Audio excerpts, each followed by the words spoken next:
All right, today we're jumping into something called Delegated Proof of Stake, or DPoS for short. This is a system that's all about making blockchains faster, more democratic, and way more efficient. We're basing this explainer on the work Proof of Stake Explained by War Library, so let's dive right in.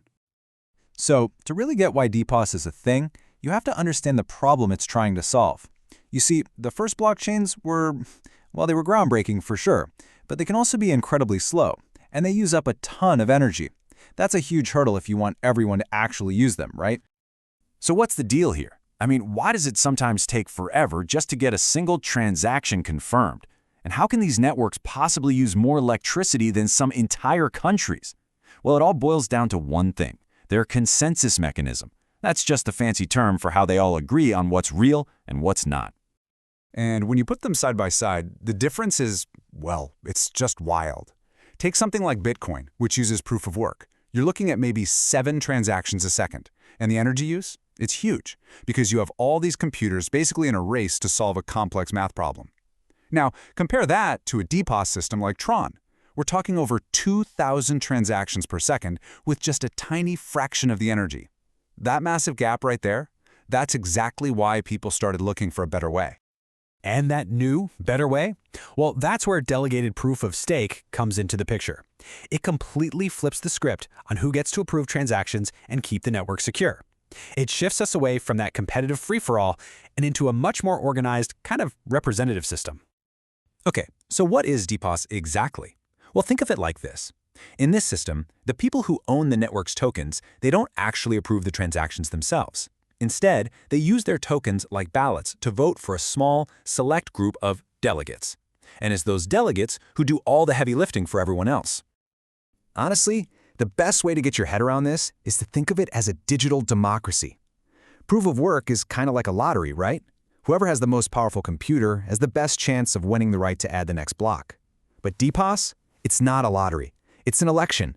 You're electing officials to manage the public record. Okay, so how does this digital democracy actually work in practice? Let's walk through the whole process, step by step, to see how all this voting and validating comes together to make the network both fast and secure. It's basically a continuous loop. First up, the token holders stake their coins to vote. Think of it as putting your money where your mouth is. That vote helps choose a small group of top delegates. Once they're elected, these delegates take turns validating transactions and producing new blocks. And of course, they get paid for their work. They earn rewards. But what happens with those rewards? Well, that's the key to making the whole system tick. And this is where the whole incentive system just clicks into place. See, the delegates share a cut of their earnings with the very people who voted for them. This creates this awesome feedback loop. As a voter, you're now motivated to pick the best, most reliable delegates so you can get a better return. And the delegates? They have every reason to do a great job to keep their voters happy and, well, keep their job. It really is a win-win. But of course, no system is perfect, right? DPoS is no exception. At its core, there's a really big trade-off. By having only a small number of people validating blocks, you get that incredible speed we talked about. But you also introduce some pretty serious new risks. Let's start with the good stuff, the benefits, and they are pretty clear. For one, it's super energy efficient. It's also lightning fast. Plus, it gives you a real system of decentralized governance where the community actually has a voice. This kind of scalability is exactly what you need if you're building demanding apps for things like DeFi or gaming. Okay, but here's the other side of that coin. The biggest risk, by far, is centralization. When you only have a small handful of people in charge of validating everything, the danger that they could team up to block transactions or even manipulate the network, that's a real threat. Now, the main defense against this is supposed to be the community's vote, but what happens if people just don't vote? If you get a lot of voter apathy, a small organized group could pretty easily take control, and there'd be very little accountability. And to make this risk feel a little less abstract, think about this. The entire EOS network, it's secured by just 21 active delegates. 21. That single number is the key to the whole thing. It's what allows the network to be so incredibly fast, but it's also its biggest vulnerability. You could say it's DPoS's greatest strength and its greatest weakness, all rolled into one. But hey, the story doesn't end there. DPoS isn't static. The community behind it is always working, always innovating to try and patch up those weaknesses while boosting its strengths. So, let's take a look at what the future might hold. There are a few really interesting trends popping up to tackle these challenges.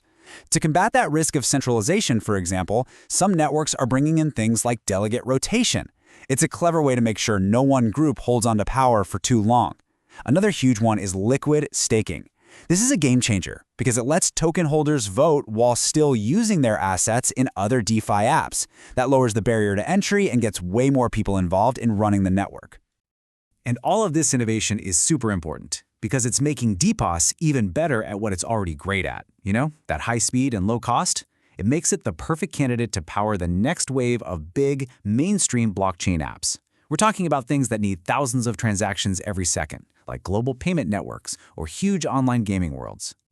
So all of this leaves us with one last, really big question. We use representative democracy to run our countries, right? DPoS is basically taking that exact same idea and applying it to our digital world. It's this fascinating model that tries to balance raw speed with community control. But is it the best way forward?